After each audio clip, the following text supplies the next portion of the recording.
Assalamu alaikum wa rahmatullahi wa barakatuh. Wa alaikum salam.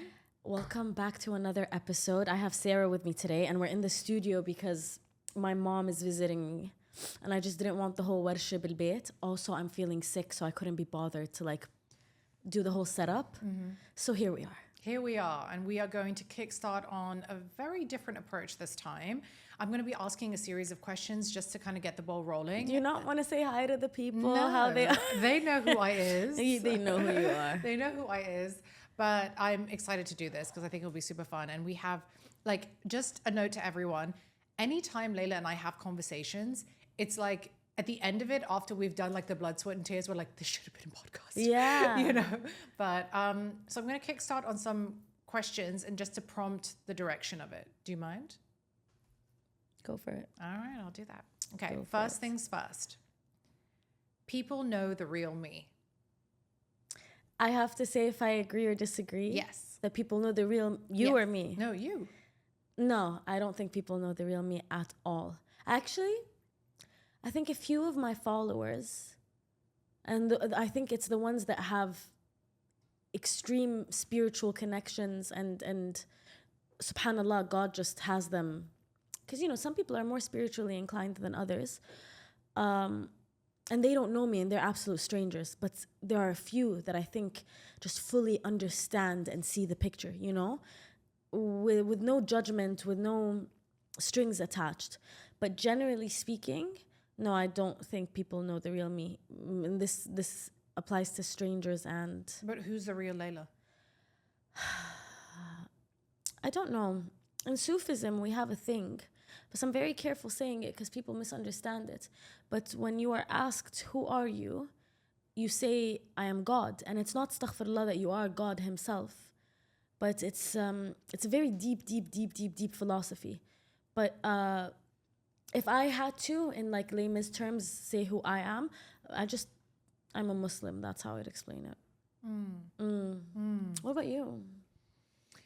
I ask this question a lot to people. People know the real me, and a lot of people will come out and say oh yes, there's different iterations of you. You're ever evolving and ever changing, and who you are yesterday is not who you are tomorrow, and all of this kind of mumbo jumbo nonsense, to be honest. Because I think yes, we are always never in a static state. We are constantly ever evolving and ever changing. Yeah. But for me, I don't allot people the privilege of knowing who I really am. And I think a lot of it has to do with the fact that I've been burned so many times. So I refrain from giving myself or giving all of myself so quickly. So I'm a lot more reserved and I withhold a lot of myself. And only people who have gained the privilege and the right to access that have access to it. So in general, layman's terms, as you said, people know I said Les Mis, like Les Miserables. Yeah. Because I can't. Layman's By terms. the way, I'm partially deaf today, so I'm struggling to even speak. But yeah, it's okay. everyone, Layla is ill and she's still decided to come in and do a podcast. So, good on her. Woo! Anyway, continue. Sorry. No, but so I think just generally speaking, I think you do yourself an emotional and spiritual disservice if you give yourself so effortlessly to people without feeling that they need to surpass some kind of, I don't know. Test? Yeah, maybe a test. Because it's a privilege. It really is a privilege for people to get to know you. And so, I agree. From what you're saying, I do, alhamdulillah, I do have that. Because obviously when I was younger and being a people pleaser and wanting everyone to like me and giving too much of myself too soon and then people walking all over you and all of that stuff, I understand. I think now as well what I've learned, because we talk about this masalan in terms of relationships. For example, if a guy asks you out, let's say, and you're sitting across from them, we've realized that 9 times out of 10, we're the ones initiating conversation, we're keeping it fun and lighthearted, and we're the bread and butter of it, right? And then the advice now that we bestow upon people, because you and I don't date, is stay quiet, see how he approaches you, see the steps he takes towards you. And I think with people, romantic relationships aside, is I genuinely think people don't know me that well. Before me refraining from sharing too much, they don't even bother to really get to know me. So I just don't share. And this is what I've realized, you know? So it's not me going out of my way to go like, no and whatever, which there is a part of that, and I'm with you, me بالمية. That's going to become a thing. It's going to become a thing. I'm 100% with you on that one. But I've realized that I don't give people anything anymore because they don't even bother to approach or get to know me in the right way. Like you and I had this conversation about with our friendship, like, and I'm grateful to you for that. You went out of your way for us to be friends. You know what I mean?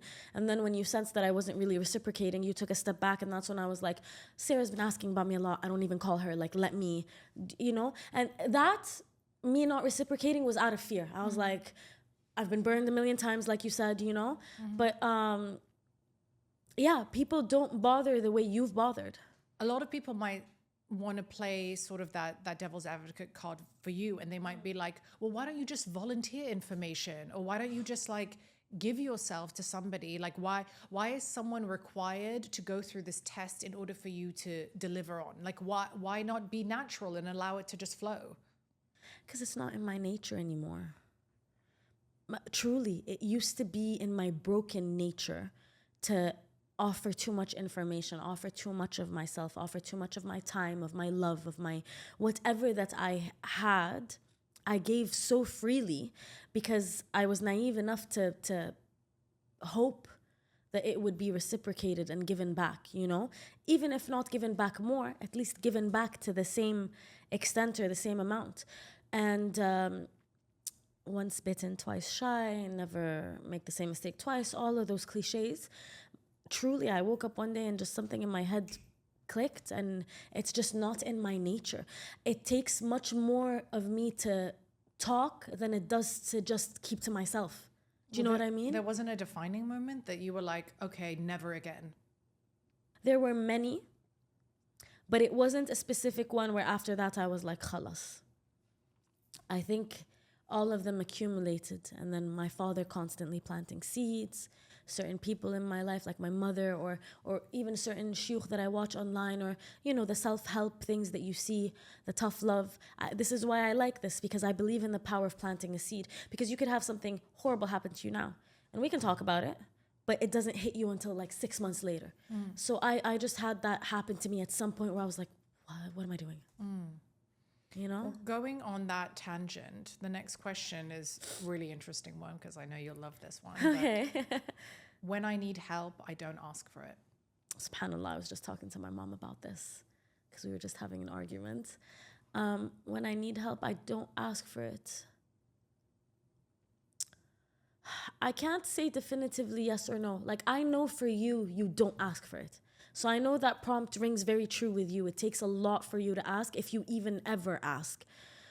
I sometimes find myself asking by accident, where maybe I'm feeling more in my feminine, and la iradiyan, just through conversation, I'll suggest like, oh, could you do this? Or maybe we should do this. And then depending on how the person reacts is when I go like, oh my God, I'm asking for help and they're not providing, you know? Do you ever feel guilty for asking?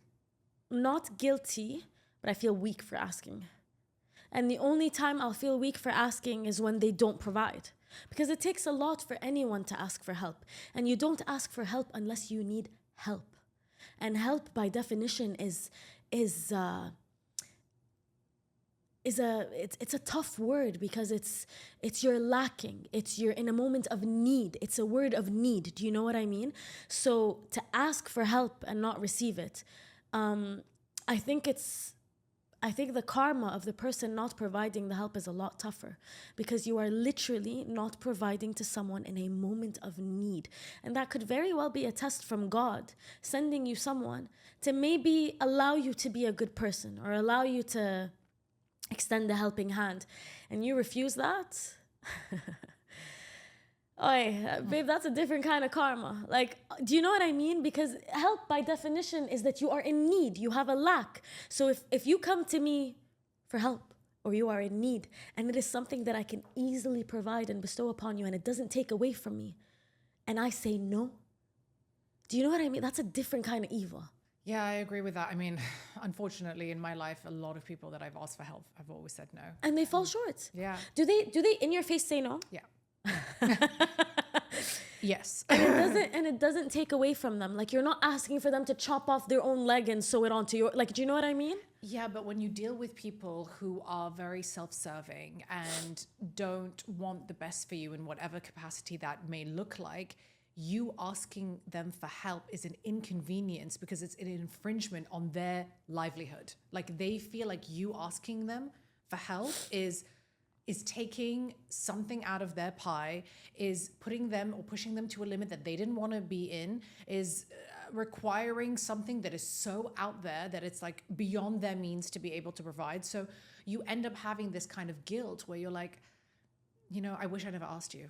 I regret asking you. And then you just kind of get used to not asking. And I think that's where you and I have this back and forth where you're like, I can help. And I'm like, no. And it just goes back and forth. I know, and I totally understand, but I'm trying to get to the root of this guilt thing, because guilty to me is I did something wrong. So I don't feel that I did something wrong when I ask for help and it's not provided. I feel, and this is a lot of feelings, but I take a moment and I ask myself, why did I need to ask this person for help? Because if you put yourself in a position where you ask someone for help and then they don't provide it, and you are reopening that scab or that wound, I don't care about the other person anymore. I care about me and why I put myself in this situation, So I'll sit and ask myself why. But it's not guilt that I feel. I feel rage. Do you feel it's because the sadness that you feel can only translate in rage, because they don't know how to access any other emotion other than rage, even if they're feeling sadness or betrayal, any of those types of emotions, because it's the easiest one for them to access. It's the easiest one that they've connected to, either from childhood or whatnot. So when they're upset or they are hurt, they'll act out in rage. And it's just like, I know you're hurting, but it's like, it's something that I can't express. I can't show sadness. I can't show devastation. I can't show deep emotional entrenchment in the way that I feel. It's like, but I was saying, is it an external rage? Because when I say rage, I'm very specific with that word. I don't tend to become externally angry or violent or aggressive, even though I do believe in aggression in certain situations, especially when it comes to your safety or certain transgressions. Now, that being said, my rage it makes me laser focused on how to not find myself in this situation again. So I harness that rage, and then I'll be like, okay, go invest it in your work. Go laser focus and dive into work and go provide for yourself and your family, and everything else is background noise. But for me personally, and this is the positive way that I've been able to harness rage, is that I'll take it and allow it to fuel me to laser focus on being grateful and working harder to never have to ask someone for help again, because they're just going to slap me in the face with a no. But then wouldn't you say that that's a healthy relationship with rage? Because I mean, the people that I'm talking about that do struggle with rage, it's like it sits in their body and they don't know how to release it. They don't know how to get rid of it. Okay, I take that back. Healthy relationship with rage, no. Because you can never have... Rage and healthy cannot be in the same sentence. You know what I mean? So I'm still working on the rage being removed and just being able to be laser focused and disciplined without that. But I'm human. And I'll see something sometimes, or something will happen. Like yesterday, I told you I saw a certain something, and it just made me... Certain something. Ya Allah. Which you had every right to be rageful. Babe, like that. But then after I hung up with you, I was sitting and I was like, you know what? God has given me everything I've wanted and more. I'm very grateful that that person's out of my life in the next steps that I'm taking forward, because she didn't belong in the blessings I have now. She does not belong on my table. That is for sure. Do you know what I mean? So, human, I felt the anger, but immediately I had to sit and go like, okay, why am I angry? This needs to go. There's no such thing as a healthy relationship with rage. How long do you allow yourself to sit in that rage? Because some people can fester in that for days and days and days. I do my best to get out of it as soon as I can. This is something that you and I argue over all the time. You're just like, you have the right to feel the way you're feeling, or it's okay, don't push it away. And I'm like, nope, it needs to go now. She's like, oh, yep, it's coming out. I just want to reel it back in. I'm like, no, I can't, babe, because here's the thing. and this is where I'm tough love and with things like this. Because people be like, your feelings are valid and blah, blah, blah, blah, blah. To me, it's like, okay, cool. I understand that I have the right to be upset at what happened, you know? But then I always think about God will ask me, طب ما أنا I blessed you with all of this and this is what you focused on. And when I look at that, I'm like, could I be sitting in front of my Prophet ﷺ angry? No, bro, I'd be embarrassed. That's where I'm at, you know? So that's why I'm like, okay, yeah, she hurt me and I am upset, but why am I focused on that when there's so much else that I can focus on? And that to me is more important, you know? Are my feelings valid? Sure. But my discipline and my respect towards God matters more. That's just where it's a little back and forth, you know? But people will tell you, no, it's healthy to feel your feelings. Yeah, but that's a white terminology. 5 stages of grief, that's a white man thing. That's not with us. In Islam, there are ways to process grief, and gratitude is number 1. Like, you know what I mean? So I'd rather listen to God than listen to whatever propaganda has been shoved down my throat or what I think is best for me. Because when I tried to process grief with the way I thought it was right, bro, that's a disaster. What do you mean? You know what I mean? So yeah, like I get it. And I was angry yesterday and I even sat there and I was like, it makes sense that I'm mad. Understandably so. But if my Prophet ﷺ was sitting right across from me, would I be angry like this? Would I be venting to him and complaining? Bro, never. Yeah. تخيلي.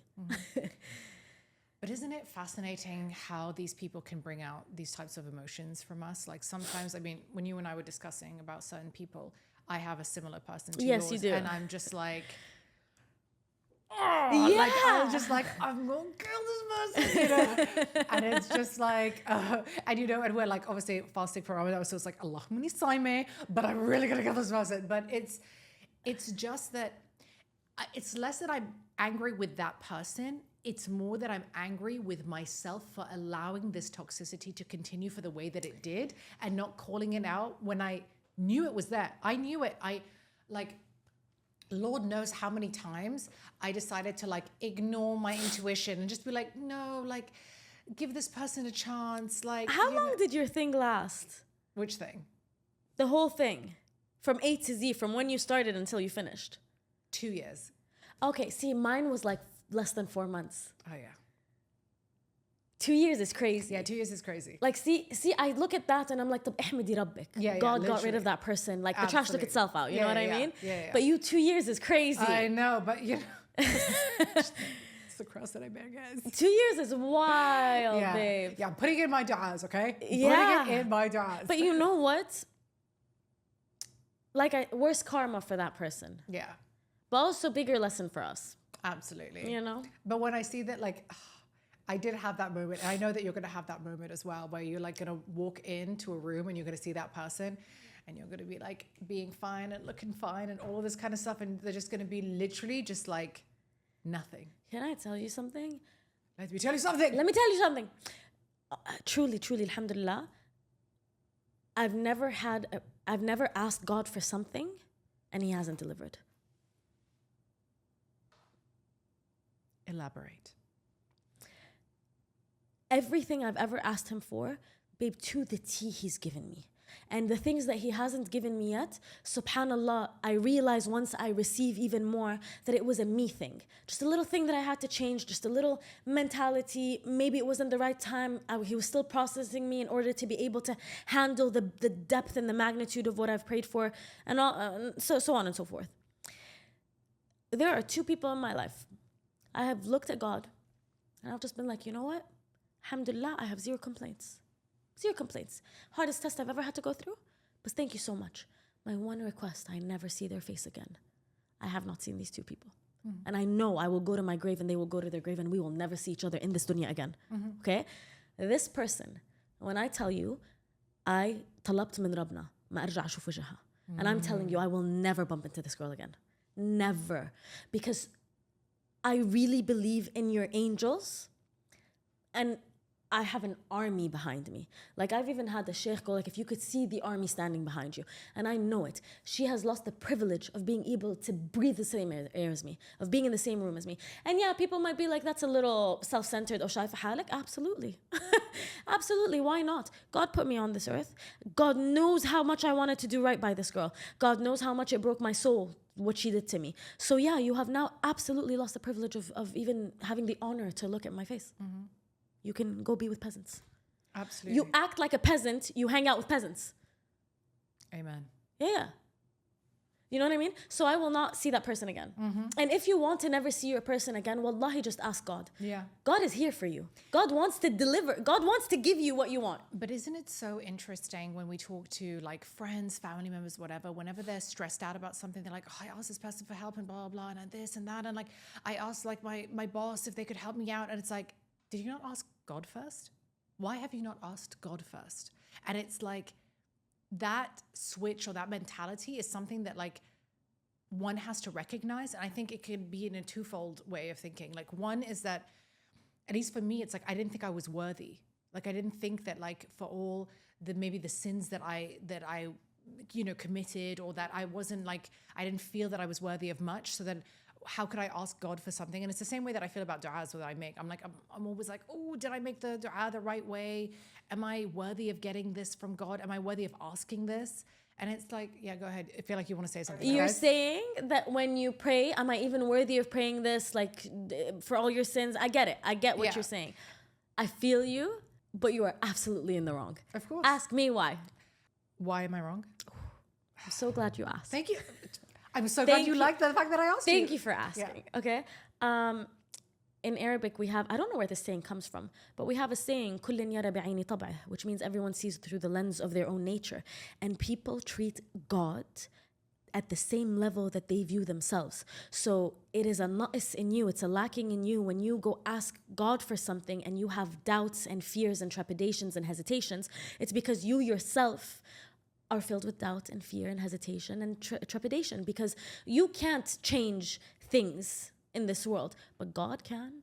You can't make it rain today, but God can. So when you pray and you pray with a lacking or sinful or fearful mentality, it's simply because we are filled with that. But it's disrespectful towards God if I'm praying to Him, the Almighty, with doubt in my heart as if He cannot provide. Absolutely. And I completely agree with you. I mean, now I've come to this realization. And it's also this idea of like, why do you assign like human traits to God? Yeah, absolutely. It's like, it's just such a strange thing, because it's like, well, if you're viewing God in this way, you are limiting the like magnanimous nature of what God is, you know? Yeah. And so if you're sitting there going like, oh, I don't think it's possible. It's like, is that how limited your mind is? Yes. Is that how small-minded you think of like the almighty creator? You set the ceiling of God's powers at your limitations. Absolutely. Like your ignorance is the ceiling to what Allah can do and can't do. That's crazy. Me but me. But me, but me, let's sing and praise it. It's true. It's so hard for people to understand, because then they're like, you're not understanding my feelings and where I'm coming from. I'm like, I don't care where you're coming from. God can do anything. Absolutely. The second you come at me with God can't do, I can't talk to you. Like you come at me with that be realistic mindset, I can't talk to you. Because my reality is God moves mountains for me. And God has. He has. Fact. In decision making, I follow my head rather than my heart. Both, but not simultaneously. Because there are certain decisions where my heart matters more, because that's your gut instinct. That's your heart is what is the tether, is the glue between you and God. The more you pray, the more connected you are to Allah, the clearer the message to your heart is. So when I am in a state where I have focused enough and I've been on my spiritual path, and especially during Ramadan when I'm fasting, that tethering with my heart and God, I feel it. So اللي بيجي على قلبي I follow, and it always rings true. But when I'm in the hustle and bustle mentality of work and moving and whatever, feelings go completely aside. My heart can scram. Logic needs to win. But the goal is to reach the sweet spot where both are so intertwined and know the right thing to do. And I would like to believe that I'm more often than not there. where my heart and brain don't fight anymore, because I actually like myself. It took me a long time to realize this, but I actually don't hate myself. And I'm done making decisions that put me in a position where it's almost masochistic, and I'm torturing myself either with a toxic friendship or relation, whatever it is. And then one day I woke up and I was like, no, I actually like myself. So my heart and my brain are aligned. They just want me to be happy, and they want me to be dignified in front of God. Because if I said it once, I'll say it a million times. I refuse to meet my God a liar or a coward or a traitor. That goes to the next question. What about you? Before the next question, you answer. No. I'm asking the questions here. No, this is, but you, I feel like you make decisions with, I feel like you're the same. Yeah, I think I'm the same. I think you're the same. I do like head and heart for sure. But like when I am reactionary. Are you? Yes. I whatever my gut reaction is, that is how I will approach a situation. So remember the stuff that we were dealing with like today and yesterday? Yes. I was like straight, my heart was telling me, and I was like, But then the logic came in where I was like, logically speaking, you should have done A, B, and C and not done D, E, and F. But you said that from the start. But you were logical from the start, despite the fact that you had an emotional reaction to it. And I don't mean emotional like, oh, you were over emotional, but you were upset and you were like متضايقة على الموضوع, rightfully so. But you didn't change from yesterday to today, even though you thought of it logically. What you said remained. So even when you're emotional, you're still logical.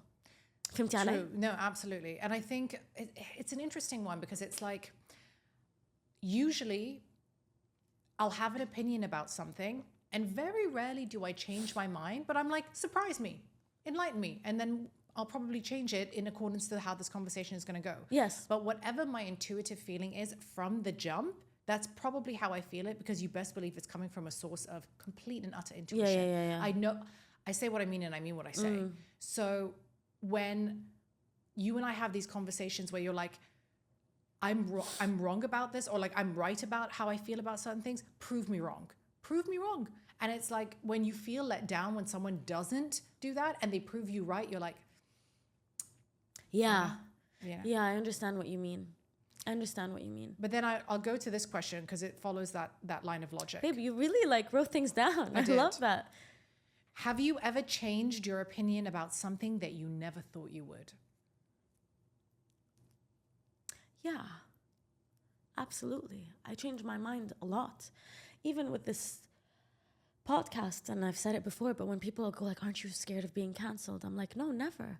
Because I can say something and then come out and be like, I've changed my mind. My heart has softened towards this.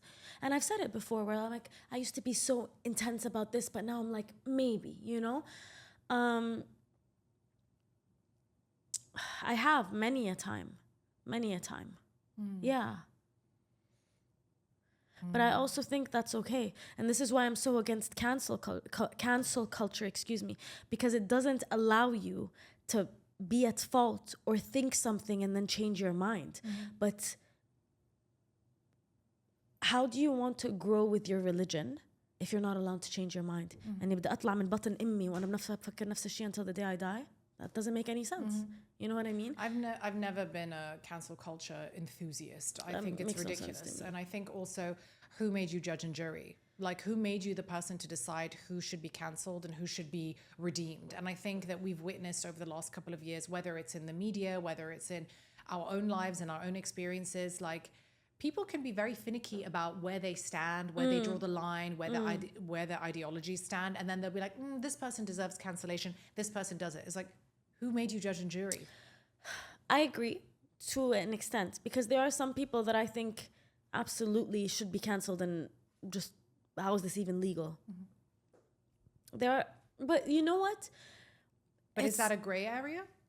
Like, because I mean, people who like deserve to be cancelled, usually it's very black and white. It's very binary. Listen, actually, I'll take it back. I don't know about deserves to be cancelled, because I get it, the freedom of speech thing and the being able to say certain things. I understand. But always, when there's the concept of freedom of speech, the waters get muddy and murky, because I'm of the firm belief, this is me, that your rights end where mine begin. So even if despite the fact that, let's say, I would have freedom of speech, my freedom of speech doesn't allow me to come insult you or disgrace you, or because before anything, I'm a Muslim and khair inshallah. You know what I mean? All because it's my right, it's my right. I find that very, very odd. That being said, there are certain things online that I think shouldn't be online, or certain personalities that we've allowed to become so famous and so powerful that shouldn't be. They've corrupted society. But then that begs the question, like, who got them there? And it's us. And I've said this before, but for example, when I had that panel for Citizen Cosmetics, and it's so amazing to see how much people virtue signal. They're like, yeah, but you guys aren't providing products for what we ask for, and like this and that. And I was like, I'm gonna stop you right the hell there, okay? Do you know how much money, millions of dollars, goes into like marketing and the psychology of marketing and the research? They do the research, and then they give you the product. You don't want it. Do you know what I mean? So people go like, no, we want more clean, we want more Palestinian. Okay, well, go buy it. But then they don't. They'll still go back to what they want. Like, one of the simplest examples, and I'm going to put them on blast here, L'Oreal, their boycott. My friends work at L'Oreal, okay? I won't specify which brand and which name, but they said that in May of last year, the stores, not one person went inside, and they were freaking out like we're about to lose a whole lot of money. The online sales, the highest they'd seen in years. So this virtue signaling that people come at you with, do you know what I mean?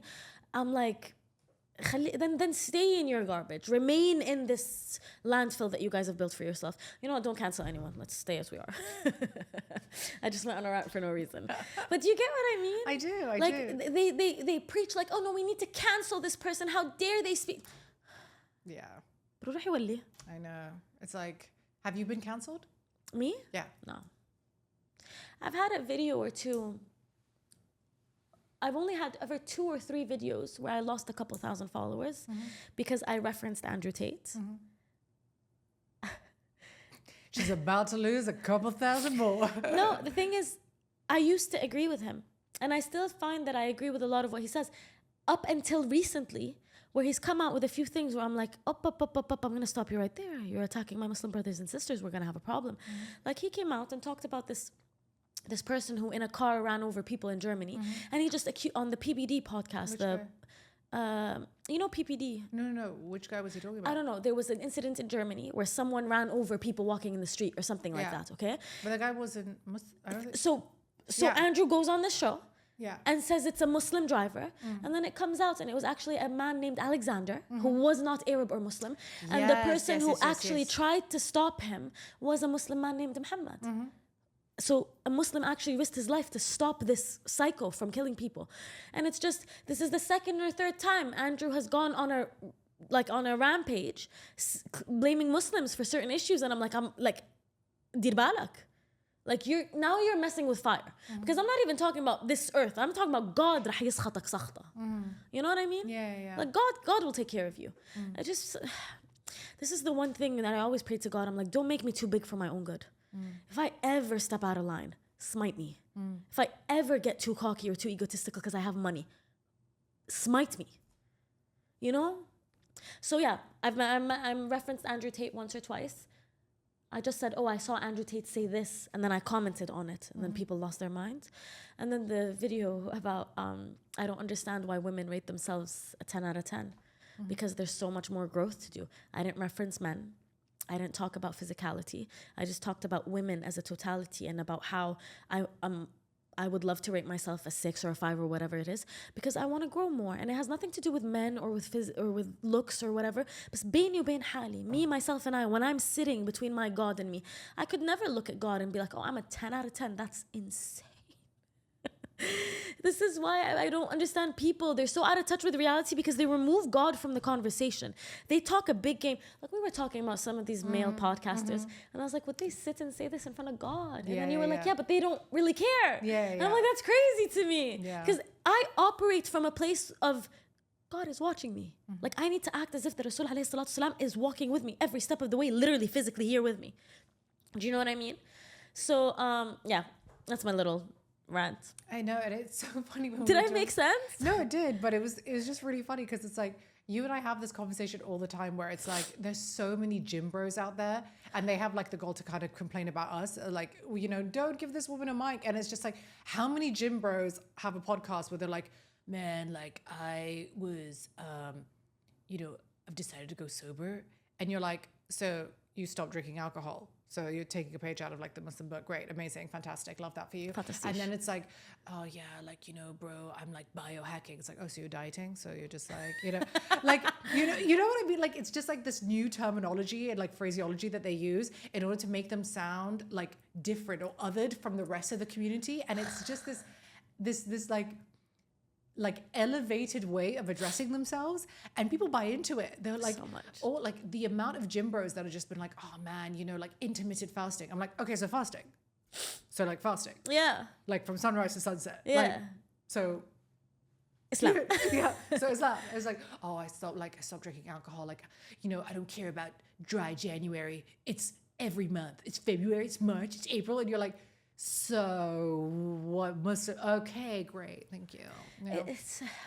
This is the one thing where I might sound a little salty, and I'm okay with it, because I get so much grief over my hair and my makeup and my nails. Babe, so too much grief. Like, you've seen my comments. It's actually insane. But then these men can talk, and they can post their thirst traps at the gym shirtless, and their fashion posts, and they're sitting in a podcast room talking about Islam. Their followers skyrocket, their views skyrocket, and I see the girls in their comments because they think maybe he'll notice them and wife them up. And I'm like, you must be joking. You must be joking. But it's the same way that we feel about a lot of people that have come out publicly as like Muslims and advocating for Islam. But like, one of the very poignant aspects of Islam is discipline.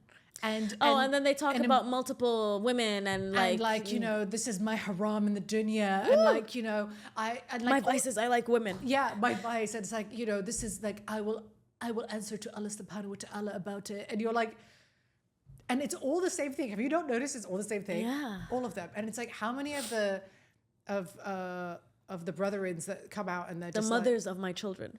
Yeah, just like mothers. Mothers. Yeah, and not like wives. Yeah. Just they don't women. even say. I know, it's very sad. But the thing is about these dudes, some of them, the content that they put out is actually decent. Like, they say some nice things, you know what I mean? And even their like gym videos, and they're well rounded all around, you know. So love it for them. More power to you. Yeah. Like, I'm very of the mentality. I'm not of a scarcity mentality. I'm very much of a الدنيا كبيرة وبتسع الكل, which means this earth is big and it fits all of us, and God has enough to go around for everyone. Yeah. But like, I post one thing that's out of line and people are like, astaghfirullah. Sister. Like, for example, my pole dancing, right? So I've been going to the pole studio for 3 or 4 years. I don't post when I'm dressed for pole gym. Yeah. Okay, which is like the shorts and the sports bra. I don't post that online. I don't want to post it online, okay? But when I'm fully dressed in like the long sleeves and the baggy shirt and baggy sweats, and we're doing a little routine, because also I love to promote the studio, and I like to promote my instructors because they're hardworking and disciplined as anything, you know, and they've really helped me. So every now and then a little routine, and I'll post it, and it's very decent. We don't do anything too sexual, nothing like that. I had one girl find me just to comment, how dare you promote pole dancing when you're talking about Islam? I'm sorry. Find me the reference. It says I can't do that. Find me the one. You know what I mean? So it's just like, let me be. I'm not posting my skinny leggings and my butt. Like, let me be. I'm so tired. Do you think it's because society has allowed the flexibility of condemning women more than they condemn men? So like, see, the thing is, I'm not a feminist, and I don't want to get too much into that. It's not about feminism. It's just about like, you call things out for what they are. And I think that we have lived in communities. It's like the idea of like you doing the podcast, and how many comments have I seen where it's like, where is your hijab, sister? And it's just tabarruj. Yeah, like it's just, and like, you know, I've never seen like with the men, it's like, where is your lihya? You know, like where is like, and it's just, it feels, Yeah. You know what I mean? It feels like there's a double standard, or it's like even with these gym boys, like these Muslim gym bros. It's like I see a lot. I see a lot in that gym photo. I see too much. I see too much. I see too much. Astaghfirullah. Keep it halal. Put it away. You know, Literally. And it's just, but then it's like, will you do the same thing for a woman? You know, like, or if you do it for a woman, or you do say, you know, the same thing for a woman, how are you approaching it? And is it more women that are doing it than men in terms of making these comments? Because like the funniest thing is like when you get these comments from people who are just like the other day around, it was just quite funny. Someone was talking about how I put way too much blush on my face. And they were just like, she looks like a cloud. And I think we talked about you know, that. and it was just like, but when I clicked on her profile picture, who's a clune? Babe, Who is a clune? I had a girl DM me. Sister, your hijab, astaghfirullah, I'm saying this for you. It's so disappointing. You speak of Allah. Babe, I pressed on her DP. Was it what I thought it was? Babe, it was... She and the plastic surgeon are best buddies. BFFs, 2 peas in a pod. 2 pods in a pea. Do you know the 2 peas... No, what? No, I'm just like, it's like jam on toast, toast on jam. Yeah. Do you remember that there's a specific person I always send you on Instagram and you're like, you're clearly... Babe... By the way, people who are going to be listening to this rather than watching it, they're just going to hear like radio silence while you're just looking. She's looking at me attentively. I'm just like, honestly, this is my little rant. People are going to listen like, Layla, you're complaining a little bit too much. But I'm going to be honest, I am a little frustrated because I'm genuinely trying, you know, and I'm very motivated by the people who DM me that they've converted to Islam or they've found a relationship with God or renewed the relationship with Allah. I'm extremely motivated by it. And it kind of breaks my heart how I don't get invited to panels. Brands won't approach me. A lot of these things, you know what I mean? But then I see these men and they can do it all. And it's just like, okay, cool. But what about the rest? Because in Islam, traditionally, women are powerful and they're there and they fight wars and they don't actually fight wars, but they lead, they take charge. Do you know what I mean? And it's not true that a woman couldn't tell a man what to do. Sitna Aisha has very much told men what to do. Mm-hmm. Very much. And it's not to compare myself to Sitna Aisha. Mm-hmm. Like she is al-Mu'mineen. But why do you think that they'll give more? But she leads by example. So we follow her in her footsteps. Do you see what I mean? I see what you mean, but then I think to myself, like, okay, when you think about these people who are, you know, famous or, you know, influencers or whatnot, and they are like Muslim influencers, would you say that there are more men influencers than there are? I don't know a single female Muslim influencer like me. There are the niqabis and the hijabis and they're literally scholars or whatever. And, you know, more power to you. But here, I haven't seen anyone like me, no. So do you feel like it's like they don't know what to do with you? Yeah. Yeah. Also, yeah. Maybe. That's fine. I'm going to scrollio. Next question. Have you cried in the last 72 hours? Yesterday, we talked about this. Well, the audience doesn't know. Yeah, I cried yesterday. When I get sick, I get emotional. Mm-hmm. We've established this. I've said this on the show before. When I get sick, it's the only time I get emotional. Yeah. And it's just... I will have a visceral reaction to anyone who tries to bring drama at my doorstep. I will have a visceral, cutthroat, I will drag you to hell and back reaction because I'm turning 30 and I'm sick of it. We're not 16. We're not in high school. You have no business causing an upheaval and disturbing my peace, especially that I don't show up at your doorstep with that kind of trash. Don't you dare show up to my doorstep with that kind of trash. And if you do, it is for 2 reasons. You are either so self-centered that you have not even acknowledged my presence in this equation, or you simply don't care and I have not put the fear of God enough in you. So try me and I will put the fear of God in you. I'm so sick of it. So yesterday, because I was a little sick, the second something happened like that and it felt disrespected, I just went to Fadi and I was like, and I cried, but then I got it together and I was like, yeah, I'm just going to remove myself. You don't respect me, you do not have the honor of being around me. وشايفة حالي, yes, I am self-centered that way. Because if I won't be, who's gonna be? That's true. Amen to that. When's the last time you cried? Probably yesterday What? or the day before. I cry like literally every other day. Why? Because I'm like, Do I know why? No, I do know why. Probably. Like, Is it like everything? everything? Yeah. But also it's like and I've said this before, it's like if I'm on the emotional scale between a 4 and a 6, I'm crying. Out of 10? Yeah. So if I'm a 4 and a 6, like between 4, 5, and 6, I'm good. If I'm a 3 or if I'm a 7, I'm crying. My moon is in Cancer, so yeah. My moon is in Virgo. And the moon happening on the 14th is, it's in Virgo and Pisces. Listen, Venus is still in the microwave, so we've just got to deal with that. Venus is in the microwave. But yeah, I'm just always like, if I'll watch a video of a dog being rescued because it was abandoned, I will be in floods of tears. Shambles. I will be hyperventilating. Yeah. And it's like anything can set me off. But And ugly crying. oh yeah, horrendous. Yeah. And like Kim Kardashian crying. yes, absolutely. And it's just that's just the way it is. But I think it's also because I think for me, I'm going to say I like to, but I don't actually. I used to think crying was a weakness. And so I cry in the comfort of my own home, but I will never show weakness to the enemy and cry in front of them.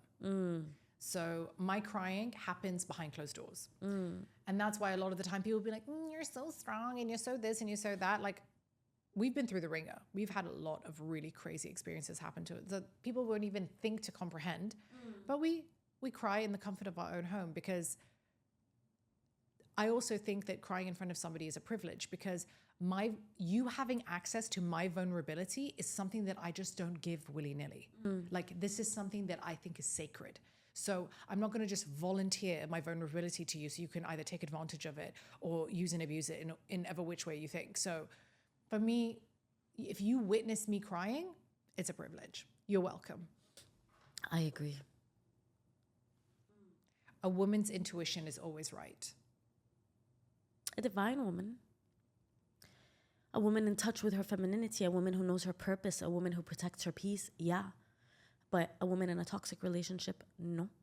Maybe sometimes God sends that intuition as a warning signal, like get out, and that's by his grace and by his mercy. But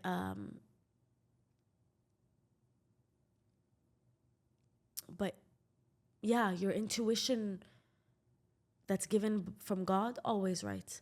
Your feelings and your mind, especially your broken mind, that prison that you lock yourself in, no, it'll put you in the worst of situations. That's why you find people in toxic relationships or stuck in vicious cycles. I don't know. I think women can be really dangerous when they're broken.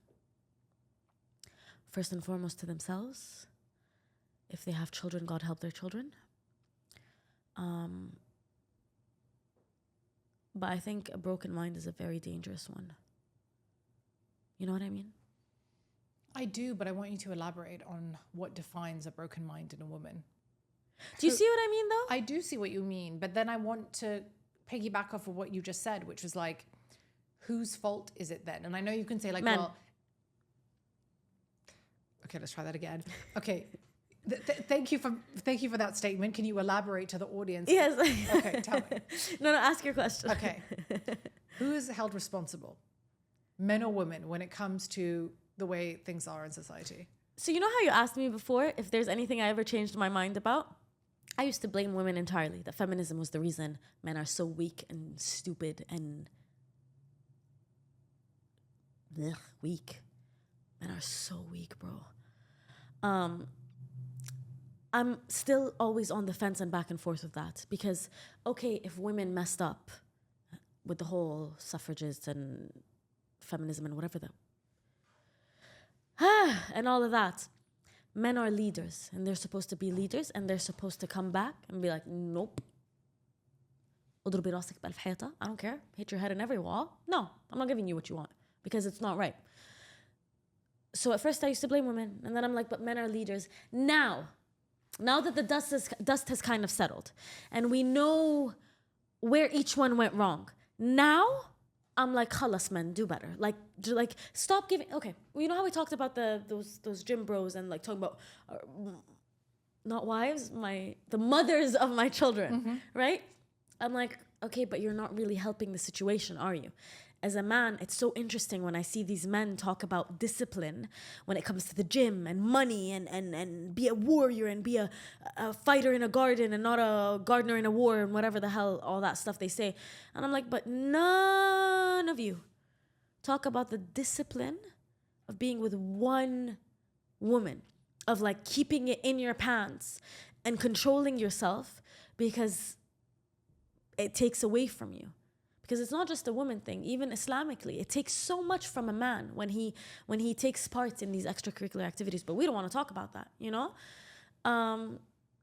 So now I blame the men.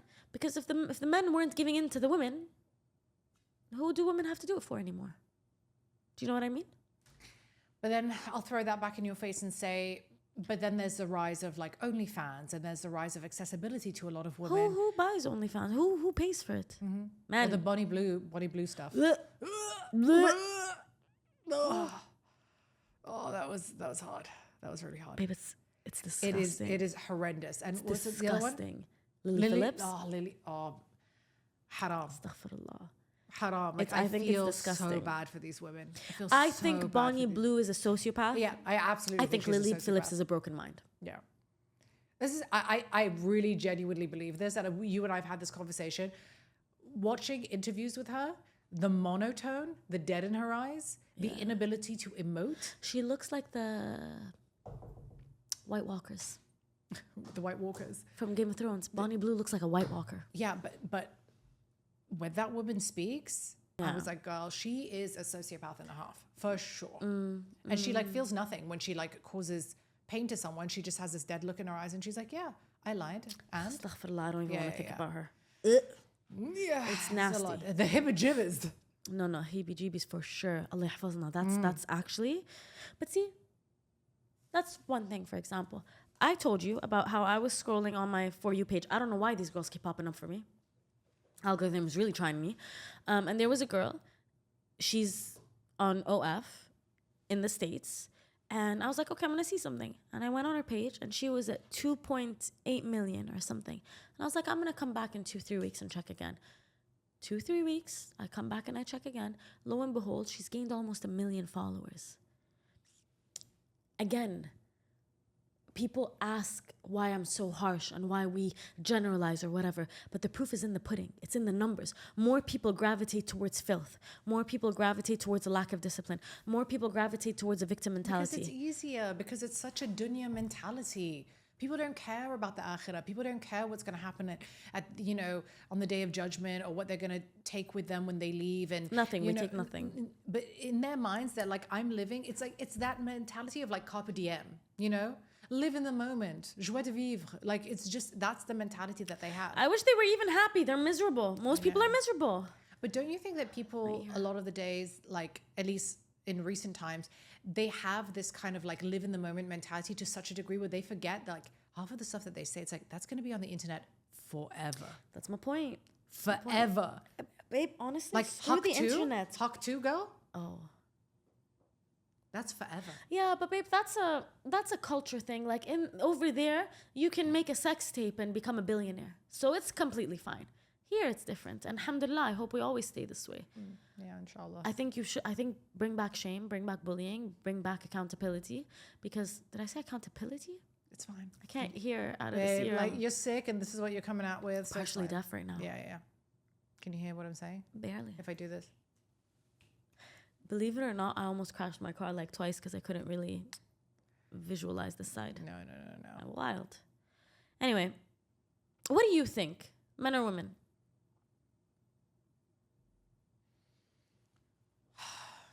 It's the chicken or the egg at this point. But I think now men. Khalas. I'm very ready for the men to come take charge. I think definitely waiting for the men to come and take charge. But what I'm liking is advocating for the polarity so people have range to see what the world has to offer. Like, we've been completely oversaturated with the OF women and like people just promoting certain lifestyles and just being like, you get money when that, and like all of this kind of stuff.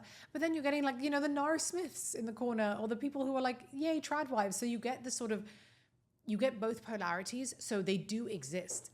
Good and evil does exist. Light and dark does exist. And There's so much hate under the trad wives comments. of course there so is, much. but it still exists. There is like a market for it, because Yeah. like, look at Nora Smith. I mean, she's literally just existing in her outfits, making banana bread. And you know what? I want to make banana bread too. Yeah. So when I look at her videos, I'm just like, you know what? She's living her best life. Yeah, I think the reason Nora Smith is so good at being a trad wife, and it's not to take away any credit from her, but it's because she has a man who's allowing her to do so.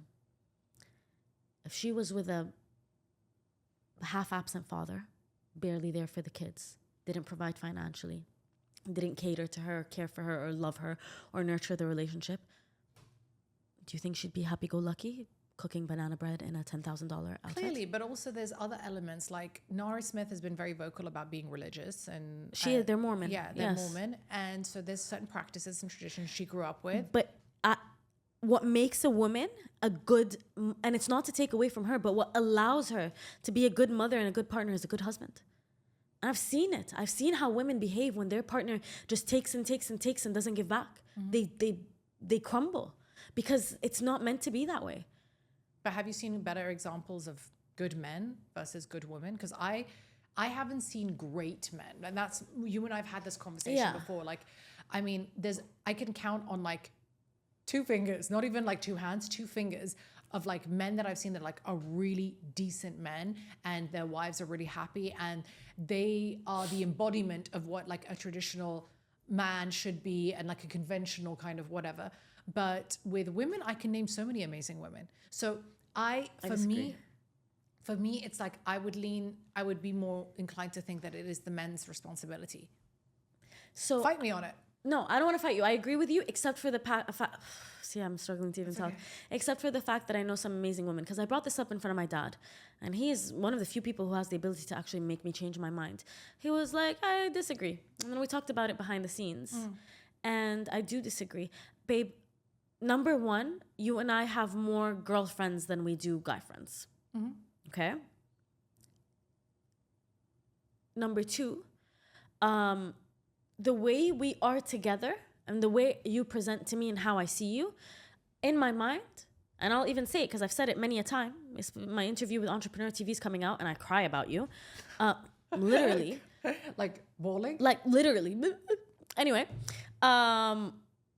fantastic. But you have also said it. We know in theory what we want when it comes to that great, great man and how we'd behave. But in practicality, I don't know how I'd react if I got what I prayed for.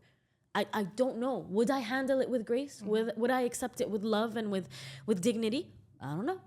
Now, what I've realized is I thought I knew some pretty great women, and it's not to take away from women, because I don't know any great men. So I'm not saying, oh, I don't know any great women and the men are amazing. Not at all. I have not met a good man yet. But these women behind the scenes and how they behave, not so great. I'm going to give you one example. Do you know who I'm talking about? I'm waiting for you to. I can't say it, but I'm just going to say... That person? That person. Yeah. And then you were like, I'm sorry, I didn't know. Yeah. So that's my point. You don't, as a friendship, cool, but you don't know how they're going to behave in a romantic setting, because romantic settings tend to bring out all of our wounds. They bring out your crazy. So in theory, do I know some decent women? No. But babe, honestly, no. I don't know anyone other than you and me who will put her feelings aside to stand for truth, who will say, it doesn't matter what I want or what I think I want or what will make me happy. This is what God needs me to do, and this is the right thing to do. I don't know a woman who will sit and to my face not lie to me, who will not gossip, who will not talk about me, who I can turn around, and if I'm getting in a cop car, she's getting in a cop car with me. I don't. I only know 1 or 2. You and someone else. I've mentioned this on my podcast with Sarah Alagroobi. She'll call me and be like, did you talk about me? And I'll be like, yeah. But I don't know people like that. I don't know people who go to war with me and die with me. You know what I mean? So no, they're not great women. I'm sorry. They're not. I know a few, but I think also Will they go to war with you? they might. And the reason why I say they might is because it goes back to the kind of, I was talking to my younger sister about this, that like when we talk about our experiences in trauma, it's fight, flight, or freeze. And we can say this 1,000 times over. There are people that I know that will, freeze. There's people that I know that will literally flight. Like they'll run for the first exit stage right. I fight. I'm not a flight and I'm not a freeze. Same. I will fight.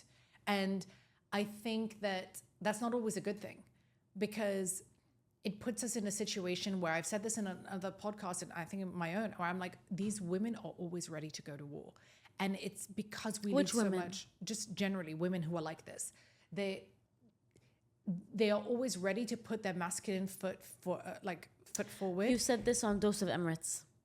Did I? Yeah, maybe. You did. And that I think is also quite problematic because if you're thinking about it in the context of like a man and a woman's relationship, it's like, yeah, a woman can be great in theory and in practice with her girlfriends, but the way that she is in a relationship is hopefully not going to be that. She has to be the antithesis of that because if she's leading the charge and she's forward facing and she's assertive and she's aggressive and she's disagreeable in her relationship, she's with a weak man. She doesn't feel safe. That's it. So in my mind, like, I don't know if it's a good thing that women want to go to war. I don't know if it's a good thing that I am always ready in traumatic situations to fight. And I think that, do I know women who will do that? Yes, but I know women that will take a step back before they lead the charge. Like they won't be on the front. They'll be part of the army forces, but they won't be the front line. Women in nature shouldn't be in the front lines anyway, because women, by the way, even those Ziftatin IDF soldiers, you think they're fighting on the front line? No, the women are not on the front. That's not a thing. There is no army where women are on the front lines fighting, like in the world. That doesn't exist. So get that out of your head. But I get what you're saying, but I'm not talking about a knee-jerk reaction of going to war. But I'm talking about in this life. What do I always say? This dunya is designed to test you. And some of these tests require action. When I say ready to go to war, I don't literally mean be aggressive and go fight, but will she stand by you? Will she support you? What did I tell you yesterday? The friend of my enemy is not my friend. I don't care what you say. You will never convince me that I have an enemy and you're talking to my enemy and hanging out with my enemy and you think we're friends. Do I look like a fool? Is stupid written on my forehead? Because I know human nature. I know how titillating gossiping is, how exciting you feel when you think you've got the inside scoop and you guys are talking. And I've said it before, I forgive gossip very easily, but you absolutely have no access to me. And if you don't have the backbone to stand up to someone who's betrayed me, I don't need you in my life. غيرك عشرة. Yeah. You don't serve a purpose anymore. And that's okay, no hard feelings, but be on your merry way. And you do not belong on my table ever again. And I will never let you back in again. And I have no qualms about that, no problems. I don't feel guilty, very happy. I'll sleep with a very light heart and a very easy conscience. Yeah. Cool? But I don't mean the aggressive knee-jerk reaction, because if you're like that, you and I have this conversation all the time. You're very ready to pour water. And I'm like, you need to sit back and look pretty. Okay? But I'm talking about, that's maybe figuratively speaking, but I'm talking about the ability, no matter what comes, I will stand up for what is right. And I, no matter what happens, will always stand by you. I told you this. Yeah. I will, in public, stand with you. Behind the scenes, hakitani, we can go at it. I'm like, what the hell did you just do? And you will do the same. But you will not berate me in public because what are you doing? You know what I mean? And I get that. But I trust you enough to know that you're never going to screw up like that. You know what I mean? Do we make mistakes and we falter here and there? Sure. But I don't know women who will stand up for me. I know you would, because even yesterday when we got on a certain call, I was like, don't get involved. And you're like, bro, I'm just talking to you as a friend. I'm not gonna. But I was like, no, I know you're passionate and you care and you might even say something just because your conscience doesn't allow you to like sit idly by and see like wrong transpire. And I love that about you. But sometimes even then I had to protect you. I'm like, don't get involved. Doesn't concern us. You know what I mean? But again, if you want to stand up for a friend, that's also your prerogative. You know what I mean? It's also about, for me, and maybe this is like the inner Libra, as one would say, I cannot stand seeing injustice. Yeah, you don't sit idly by. I cannot do that. And I feel like, yes, maybe it's not my place to say something that doesn't concern me. I don't need to insert myself into this chat room. I completely understand that. But when we talk about injustice just on a macro lens, when I see that happening and no one stands, I can't. I know. I can't Me do too. it. Visceral reaction. No. Visceral. And I don't care. And I can do this even with people that I don't necessarily like. If I see somebody mistreating someone and it's like there is a level of injustice that is, in front of my face and I don't say anything. Oh, no, I can't. There are a few women that I know that will do that. But interestingly enough, I've had friends in the past who I'm no longer friends with that I had to school them in I'm like, are you going to stand readily by and allow this kind of situation to happen? And they were like, no, but I don't know. And then they were like, actually, you know what? You're right. And so it's a learning opportunity. It's a learning opportunity. But interesting enough, they're all people that I no longer speak to.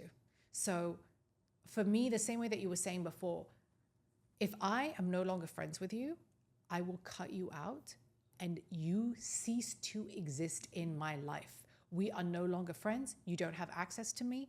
The door is that way. Don't let the door hit you on the way out, because I'm not that mean, but my silence is going to be enough, anger and frustration your way. Honey. I am that mean. The door can hit you on the way out. Well, I think... can hit you twice where the sun don't shine. 3 times over. Every day and twice on Sunday. These people will never have access to my life anymore because having me in their life was a privilege. Yeah. And they lost that privilege like nobody's business. They will never have a friend like me. Yeah, They will never have a friend like me. I agree. And because I agree. I'm ride or die. You are. Really am. You're the only person in the world that I've told, and I've said it to my brother, so he is my witness, that no matter what happens, I wouldn't allow us not to be friends at some point, ever. Anyone, I'm usually like, yeah, okay, they can go, I don't care. You know what I mean? We don't need to discuss it. There's a misunderstanding, I don't care. You're the only person that I would call up and be like, no, let's sit and discuss what happened. Yeah, that's it. That's all I wanted to say. I appreciate that. Thanks, Vibes. I appreciate you. I appreciate you too. No, really, truly, because you've seen it, babe. Cutting people off is my favorite pastime. I'll be on the phone to Layla just to kind of give people context who don't know you and have the privilege of having access into the window of your life. Is that I'll be on the phone to Layla and I'll just be like, listen, Layla, I really think that you should have a conversation, see how you feel about it. And you're like, nope, they're done. And I'm like, yeah, but just think about it. Nope, it's they are dead to you so dead fast. In the water. Yeah, that's it. Because 2 things. I think it's doing myself a disservice at this age, after everything I've been through, if I still need to explain to you how you wronged me and where you faltered. Absolutely. If we need to have that conversation, there are 2 things. I put myself at risk that you don't even understand or grasp what I'm saying. So then I'm almost borderline begging you to understand how you wronged me. And that's just unfathomable. I can't imagine disgracing myself and putting myself in this position. And then number 2 is, if you put me in a position where I need to explain to you, you're either not grown enough to understand, which means we're in 2 separate stages in life and we don't belong in each other's lives, or you're just playing dumb. And you know what? It just doesn't make sense to me. The math ain't mathing, and I don't understand how we got here. So why are we even here? Is where I'm at.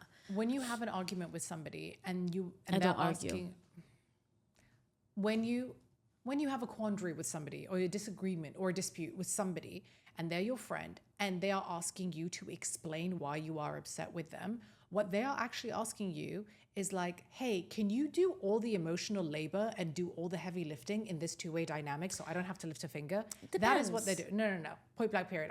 It's the hill that I'm going to die on, because a lot of the time, if you are friends with somebody, unless they're shy of being mentally inequipped to comprehend a conversation, then you can excuse them for their inability to understand the situation that you're at hand. But we had this. No, wait. But if I have to sit there and give you a full play-by-play of what went down, and then I have to explain to you further, and then I have to get into the nuance of it, honey, What you're asking is for me to do all the emotional heavy labor and heavy lifting of this conversation. And therefore, I already know it's not an even playing field. And I know that even the apology or the response that I'm going to get from you is not going to be genuine because you have already half-assed it. And let me explain. This is not to say that if you have a disagreement with someone, and I know what you're getting at, so bear with me. I don't think you do know where I'm getting at. I do. That if someone has wronged, like if you're in a spat with somebody and they've wronged you, they have every right to ask you what's gone on so that they can learn and then they can move forward so so it doesn't happen again. Yes. So they can course correct. Yes. I totally understand that. But there is a fundamental difference between I'm asking because I want to better myself and this is to the betterment of my self-growth and self-mastery versus like, I don't know why you're mad. And like, what's the issue? Okay, do you see what I mean? Of course. Because it's like this emotional labor that one has to do. And it's usually coupled with like a side of victimhood where you're like, I cannot do this with you. Okay. That makes sense. So that's what I meant by it. So like, if someone wants to do that with you, they're playing the victim card, they're taking you for a fool, they are insulting your intelligence, and they want you to do all the emotional heavy lifting, which I'm not going to do, point blank, period. End of discussion. I'm sorry you feel that way. That's the one. Oh my God. When someone tells you, I'm sorry. I cannot. No, the door's that way, babe. And let it hit you where the sun don't shine. Or if someone goes like, I'm expecting an apology from you. Sorry, what? Well, everyone's leaving this room disappointed. Literally. Yeah. No. Compromises when neither party gets what they want. And now, we're not doing this. No. No. I just have this thing about... So Einstein's definition of insanity is repeating the same thing over and over again, expecting different results. And I find that people find themselves stuck in similar cycles, different people, different story, but same energy, same overarching theme. And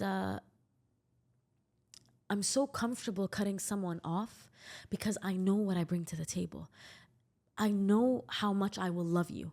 I know how ride or die I am for you. I know how abundant my mindset is because I came from nothing. So when I rise, I want my people to rise with me. When I step forward, I'm holding your hand, taking you with me. And as you know, sometimes غصبن عنك, I will drag you just because even if you don't think you deserve it, even if you're not ready, sometimes you just need that helping hand. So if I reach a point where it's like, I'm good, you can go, I'm good, you can go. And you will never find me again. Never, ever, ever, ever. And there's no need, I put my chin into this. There's no need for us to hash this out or talk about it again because you didn't have to do me the way you did me. Like you knew what you were doing.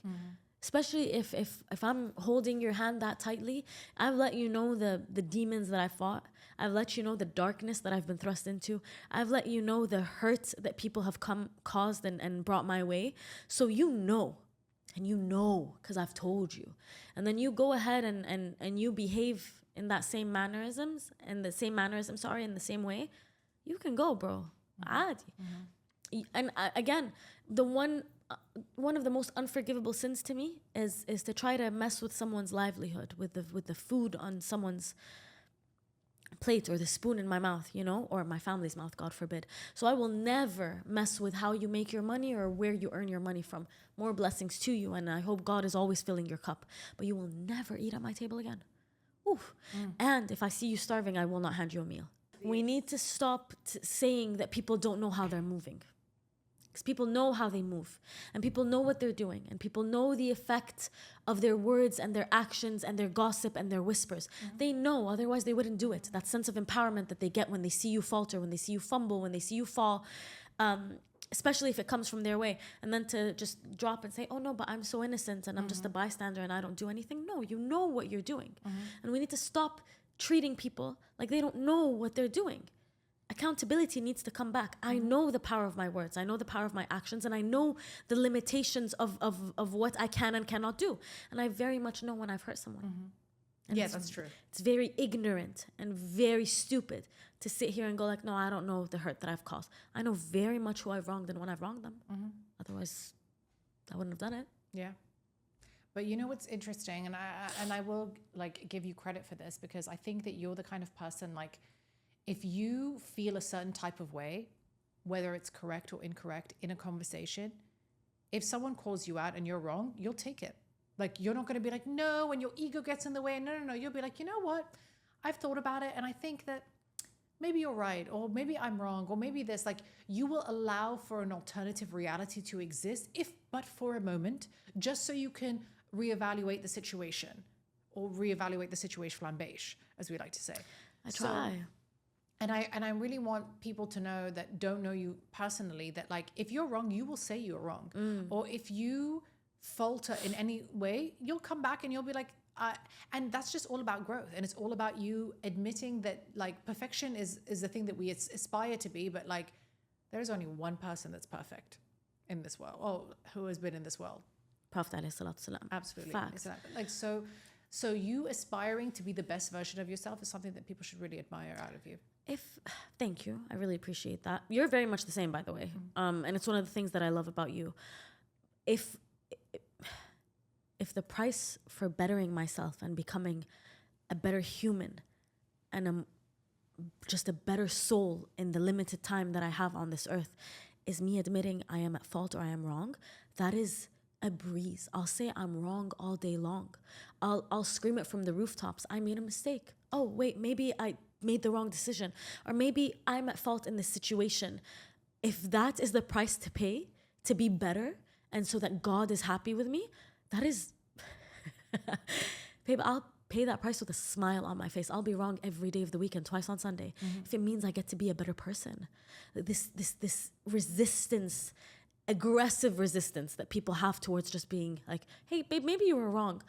It's insane. It's so delusional. It's so out of touch with reality. And God help you when you meet your God, because what are you going to tell him? I'm not wrong? I'll be wrong any day of the week. Do you know what I mean? So to me, it's like, if I have to just sit back and go like, hey, maybe I was wrong. Maybe Sarah's right. And that means I get to be better. Okay, happy go lucky. Because it means you're happier. Babe, I've tried the whole I'm right, you're wrong. It's a miserable existence. The things that I won't tolerate in discussions or arguments, and this is something like I literally will not tolerate, is it takes a lot for me to do something consciously that is to the detriment of your well-being. I will not do something to wrong you deliberately or consciously, or I will have an objective to hurt you or to see you fall, or, you know, in like anything like that. So if I'm upset and I'm coming to you about something, you best believe I'm right in this situation, because I wouldn't come to you if there was something that you've done something wrong, and because very, very rarely do I do something deliberately or consciously to hurt somebody. Yes. So the things that I will not tolerate in a discussion is when someone goes like, you know, you need to be accountable because you're wrong in this situation. Oh, no. In this situation, I'm right. Like, not just that. Why did you wait for me to come up and open this topic with you? Then you suddenly go like, oh, but you. No, if you took the time to come approach me with something that's weighing heavy on your heart, in kirizatik, I need to deny myself and my ego for a second and listen to you. Because if I had a problem, I should have come to you to begin with. Yeah, that's a logical way of looking at things. But if somebody is so deeply entrenched in their ego and they want to get defensive, they will gladly offer you to share in the blame with them. They will gladly distribute the blame, and they will put it on you, and they'll say, yeah, but you did this and you did this, and they'll remind you about something that happened 7,000 years ago, which has nothing to do with the current situation, but they will insert it to justify and further entrench themselves in victimhood. They will love to do that. So for me, if I come to you about something that's upset me, you best believe this was something where there was a conscious decision of you hurting me and me being right about it and you being wrong. So like, I won't come out of nowhere. I will not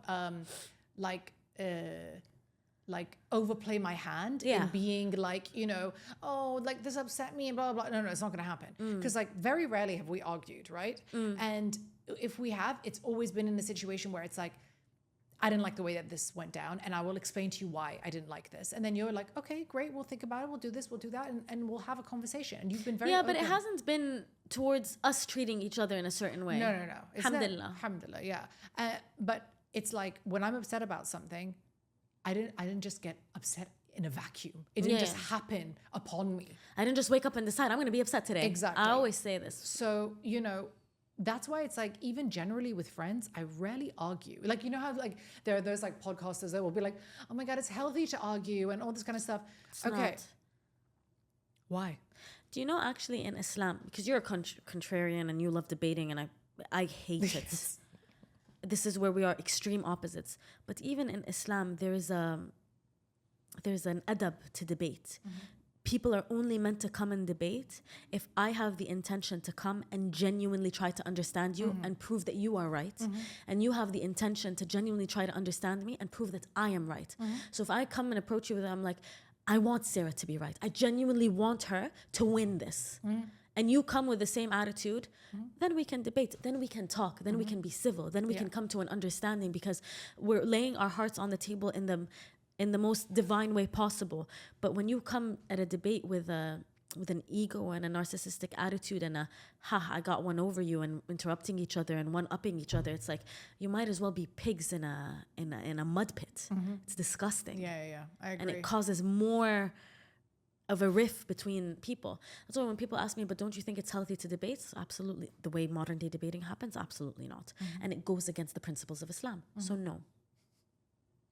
Well, since we are almost out of time, I do want to ask you a question. You're going to turn 30 in literally like 2 days. Yeah. So how do you feel about that, turning 30? And what are the learnings that you can like share with people on this journey of like hitting the 3-0? 3-0. I'm so excited. I've known 3 things my whole life. I used to say 2, but I've actually known 3 things my whole life. One of them has happened. The second one was that I'd die before I hit 50. I've always said this. And the third thing was I always knew the 30s would be the best years of my life. Always knew it. I'm so excited for my 30s. I really think this is where everything God has put me through up until today is to get me ready for what's going to happen in 2 days. So very grateful. I could say all the cliches. First and foremost, find God. I'll say this till the day I die. But I could say all the cliches, but I think... What about relationships? I'll say one thing other than relationships, because girl, I don't know. But I'll say one thing, and I'll take it into everything in my life: work, relationships, parents, siblings, friendships, strangers, anything. And I think it'll summarize everything we've discussed today. There's a famous, I believe he's a poet, an Arab poet, المتنبي. And he says, إذا لم يكن من الموت بد فمن العار أن تموت جبانا, which means if death is inevitable, it is a shame to die a coward. And I think this applies to everything. If push comes to shove, your back's against the wall, do not meet your God a coward. So if you have to stand up to someone more powerful than you, just to meet your God knowing that you did what's right, do it. If you have to exit a relationship that's toxic and you're going to be on your own in the streets, just to not meet your God,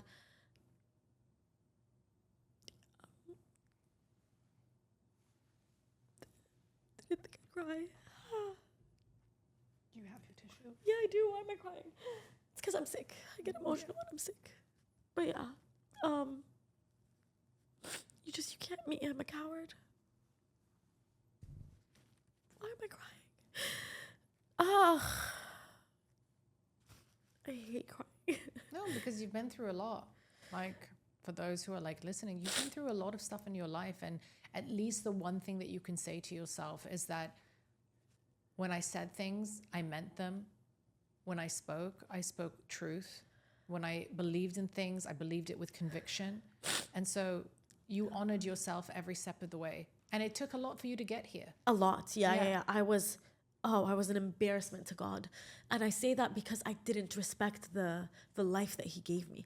So yeah, with everything, with relationships, friendships, work, money, even if it means you end up on the streets, don't meet your God a coward, because it's not people that give you love, it's God that sends his love through people. It's not people that give you your salary. It's God who sends the salary through the medium of this person or this job or that employer.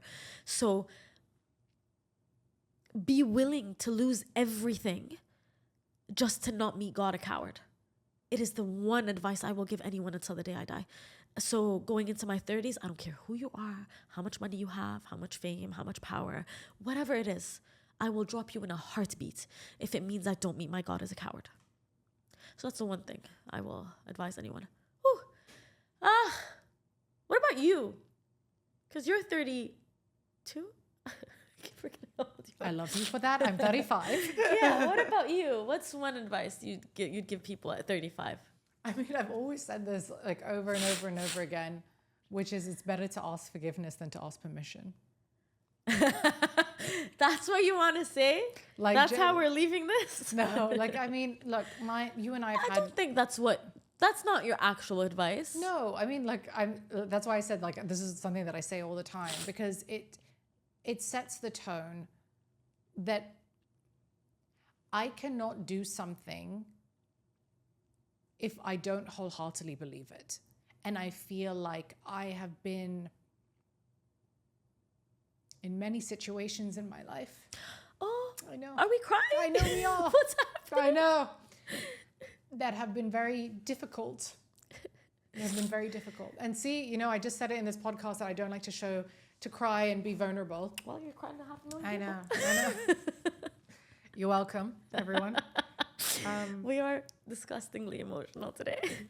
I agree with you in the sense that, like, I cannot do something with conviction and with honesty and integrity if it's coming from a place of lack. It has to come from a place of abundance. Yeah. It has to. And if that means, you know, putting aside my personal feelings in order to help somebody else on their journey, so be it. If it means having to struggle just so I can give someone else money and I'll struggle, fine, I'll do that. Like, those are the learnings that I keep for myself, and to remain radically consistent. Like, for all the people that have wronged me in their life, the one thing that they can't say, the one thing they cannot say at all is Sarah was like devious or inconsistent in her dealings or malicious. No. You could say anything about me. And we've said this before. There is no one that we haven't encountered, or that at least there have been people that we have encountered that will say, yeah, we were the villain in their books. Yeah, we were the person that played. We were the bad people in their storyline. But I know I did things with integrity. Yeah. And I know that if I died tomorrow, I know that I stood for something. Yeah. Oh, why are we so emotional? I don't like this. I think it's because we were fasting and we're just so tired and we just want food. I broke my fast with a date because we're filming during iftar time, so we're about to go and enjoy a lovely meal. And I'm sick. And she's sick. But like, that's something that, like, you know, honesty, integrity, and authenticity. Yeah. Above everything. I wish people could understand how easily I'm willing to let go of anyone and anything if it makes my God happy. I will drop all the money in a heartbeat. Yeah. I'll drop all of this, the podcast, the follow. I don't care. If it risks God being upset with me, I just don't care. I just don't care. I'll go to war if it makes God happy. I'll fight if it makes God happy. I'll give up if it makes God happy. I will let go if it makes God happy. But as long as God is happy, we're good. But I will let go of this dunya in a heartbeat because it means nothing. And I wish people would if you move from that place of abundance, that it's God first, everything else is just noise. It doesn't matter. Sweet. Yeah. Let's wrap this up because khalas. Khalas, well. Assalamu alaikum wa rahmatullahi wa barakatuh. Wa alaikum assalam. No, but thank you for having me on. I hope that you enjoyed this discussion. I did. I don't even know what I'm going to title this. But like tears and more tears. But thank you for coming on. Thank you for crying with me. Ramadan Kareem, I didn't think you'd Ramadan cry. Mubarak, Mabruk alaykum shahr, and live long and prosper. Don't do anything I wouldn't do. I just want to go eat oysters. I just want to go eat the oysters. That's all we want. Have a lovely day and ma'a salami. All right. Assalamu alaikum wa rahmatullahi wa barakatuh.